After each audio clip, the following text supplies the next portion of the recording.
추앙센터에서 보시죠.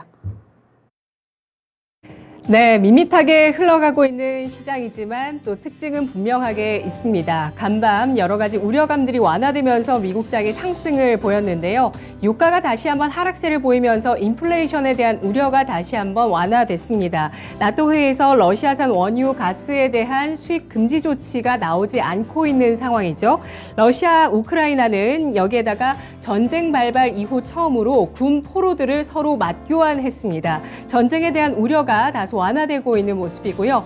간밤 미국의 4분기 경상 수지 또 지난달 제조업 PMI 예비치 모두 양호하게 발표됐습니다. 연준 위원들이 50bp 금리 인상을 지지하는 매파적 발언을 간밤에도 이어가는 모습이었는데요. 이런 가운데 미국장이 1에서 2% 가까운 상승세를 기록했습니다. 미국 경제에 대한 개선 기대감 계속 나오고 있는 모습이고요. 이런 가운데 우리 주식시장은 상승을 이어받는 분위기이긴 하지만 제한적인 움직임을 보이고 있습니다. 코스피는 2720선을 지지하면서 소폭 조정까지 받고 있는데요. 북한이 어제 오후 ICBM 대륙간 탄도미사일 시험 발사를 하게 되면서 오늘 유엔 안전보장이사회 회의가 소집됐습니다. 이에 따라서 지정학적 리스크 우리 주식시장의 상승을 제한하고 있는 모습이고요. 북한 쪽에서는 미국과의 장기 대결을 철저하게 준비하겠다는 발언을 내놓기도 했습니다. 금요일장 10시 구간 지금부터 지수 살펴볼 텐데요.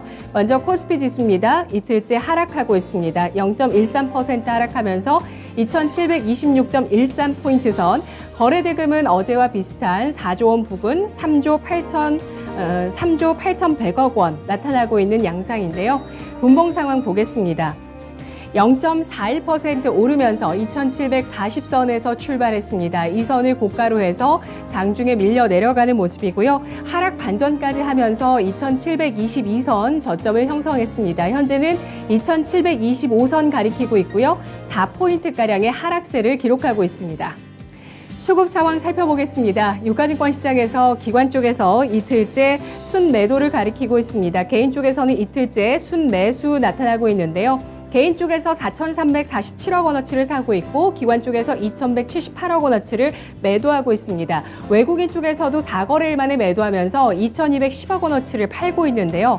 외국인 기관 쪽에서 현재 동반해서 전기전자, 건설주에 대해서 매도하고 있고요. 이 밖에 운수창고와 화학업종에 대해서도 동반 매도하고 있습니다. 업종 동향 살펴보겠습니다. 유가증권 시장에서 외국인 기관이 동반해서 팔고 있는 운수창고 가장 크게 하락하고 있습니다. 1.62% 내리고 있고요. 철강, 금속과 전기가스, 기계업종, 화학업종까지 나란히 1% 내외 하락세를 띠고 있습니다.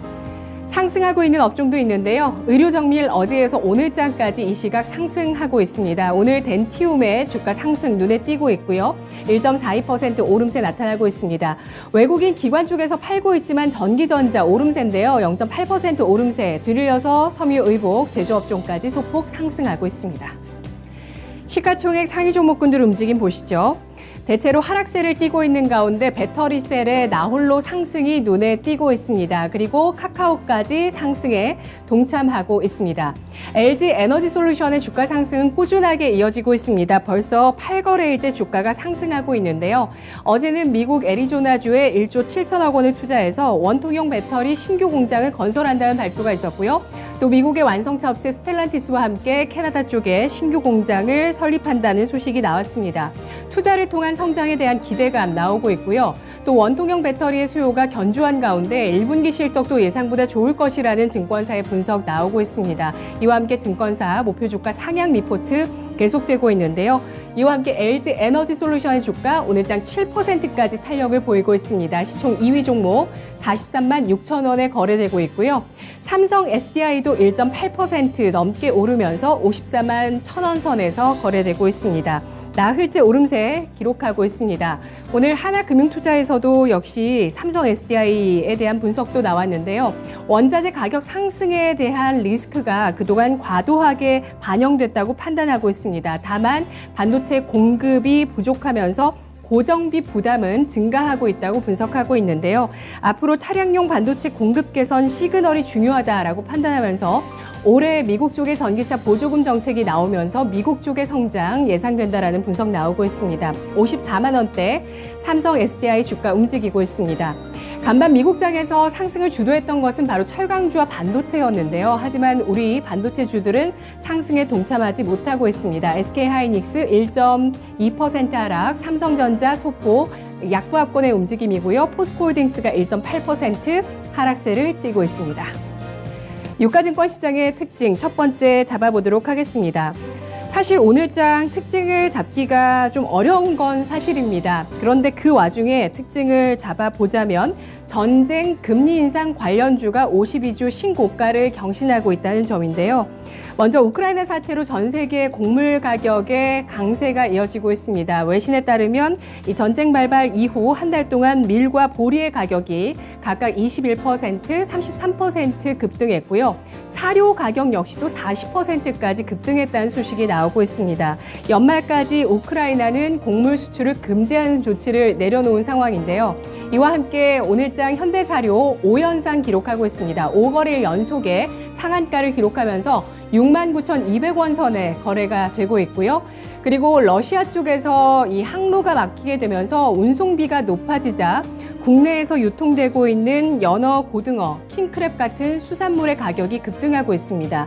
수산주가 어제부터 전쟁 관련주로 부각을 받으면서 추가적으로 동원수산이 10%까지 강세를 보여주고 있고요. 또 국방 관련한 한국항공우주 신고가 부근에서 0.7% 조정을 받고 있습니다. 금리 인상 수혜주 현대해상 꾸준하게 고점 경신 52주 신고가고요. 연고점에 롯데 손해보험 놓여 있습니다. 1,845원 선 기록하고 있습니다. 유가증권 시장 두 번째 특징 살펴보시죠. 차기 정권 정책 수혜주 보도록 하겠습니다. 일단 연준에서는 5월, 6월 50bp 각각 금리를 인상하고 양적 긴축까지 시행할 것으로 예상이 되고 있습니다만 국내에서는 차기 정부에서 부동산 공급 정책 그리고 재건축 재개발 완화 정책을 쓸 것이다라는 기대감이 나오고 있습니다. 먼저 DLENC가 100% 무상증자 결정하면서 오늘 주가 주목받고 있는데요. 3% 플러스 기록하고 있는 모습 눈에 띄고 있습니다. 한라, 부산산업, 이건산업 나란히 연고점을 경신하고 있는 건설주고요. 한라는 일단 토목공사를 하는 기업입니다. 부산산업은 아스팔트, 이건산업은 합판을 하고 있는 기업이고요. 나란히 소폭의 상승세에서 3% 가까이까지 상승을 하고 있습니다. 또 보성파워텍 움직입니다. 원자력 관련주 가운데서 움직인다고 보시면 되겠고요. 2% 플러스권 기록하고 있습니다. 삼부토건이 4%까지 탄력을 기록하고 있는데요. 삼부토건의 9% 지분을 갖고 있던 휴림 로봇이 지분을 매각한다는 소식이 나오고 있습니다. 지분 440만 주 장내 매도해서 135억 원 규모의 현금을 확보한다라는 계획을 발표했는데요. 매도 예정일은 4월 21일입니다. 휴림 로봇, 이 같은 현금 유동성 확보에 대한 기대감까지 더해지면서 오늘장 11% 강세 띄고 있고요. 사실 삼부토건의 지분이 매각되긴 합니다만 이들 둘의 관계는 계속될 것으로 보입니다. 삼부토건과 휴림 로봇, 나란히 스마트 건설 로봇 사업을 위해서도 MOU를 체결했다는 점 확인을 해보시죠.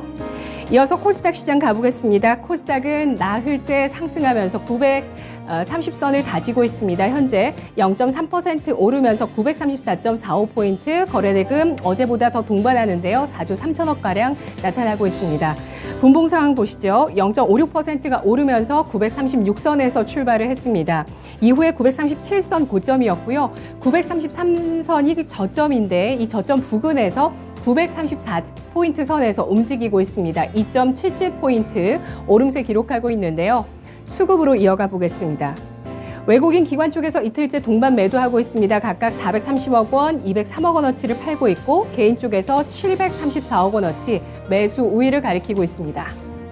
코스닥의 시가총액 상위 종목들 대체로 상승하고 있는데요. 유가증권 시장에서 LG에너지솔루션이 있다면 코스닥에서는 LNF가 있습니다. 8거래일 연속의 상승이 이어지고 있고요. 그동안 LNF 기관 쪽에 매수가 들어왔는데 오늘장 2.7% 상승을 기록하고 있는 모습 나타나고 있습니다.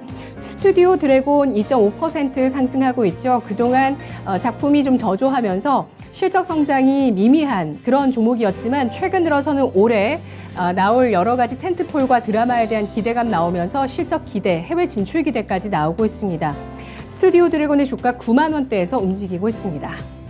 코스닥의 특징 첫 번째 로봇주인데요. 어제 현대차가 주주총회에서 로봇 사업에 대한 의지를 피력했습니다. 현대차의 로봇 관련한 임원진이 직접 나와서 앞으로 현대 로보틱스 사업의 목표와 전략을 설명하기도 했는데요. 로봇 산업에 대한 성장 기대감이 확산되면서 오늘장이 움직이고 있습니다. 하지만 종목은 제한적입니다. 푸른 기술이 14%, 휴림 로봇이 10%, 서암 기계공업이 오늘장 로봇주에 편입되면서 20%까지 강세를 띠고 있고요. 여타 로보티즈, 로보스타, 로보로봇, 유진 로봇은 혼조 양상을 띠고 있습니다. 마지막으로 코스닥 시장의 특징 인수합병으로 잡아보도록 하겠습니다. 인수합병에 대한 기대감으로 급등하는 종목들 나오고 있는데요. 앞서서 흡수합병이 결정되어 있던 넥슨의 게임 계열사 넷게임즈와 넥슨GT가 합병 법인 출범을 앞두고 있습니다. 이에 대한 기대감으로 오늘장 23%, 16%까지 강세를 띠고 있고요. 한컴 MDS입니다. 국내 전자, 자동차, 대기업 10개사들이 인수합병에 대해서 관심을 갖고 있습니다. 한컴 MDS가 매각 매물로 나와 있는 상황인데요. 국내 최고 수준의 인베디드 개발 솔루션을 개발하고 있는 회사고요. 4차 산업혁명의 다양한 산업 분야에 적용될 수 있는 IoT, 인공지능, 빅데이터 같은 사업을 하고 있는 기업입니다. 현재 주가 23,200원대 움직임 나타내고 있습니다. 한국테크놀로지가 100% 계열사를 흡수 합병합니다. 한국 인베스트먼트 뱅크고요. 이에 대한 기대감으로 주가 7%까지 강세를 나타내고 있습니다. 10시 구간이었습니다. 대응 전략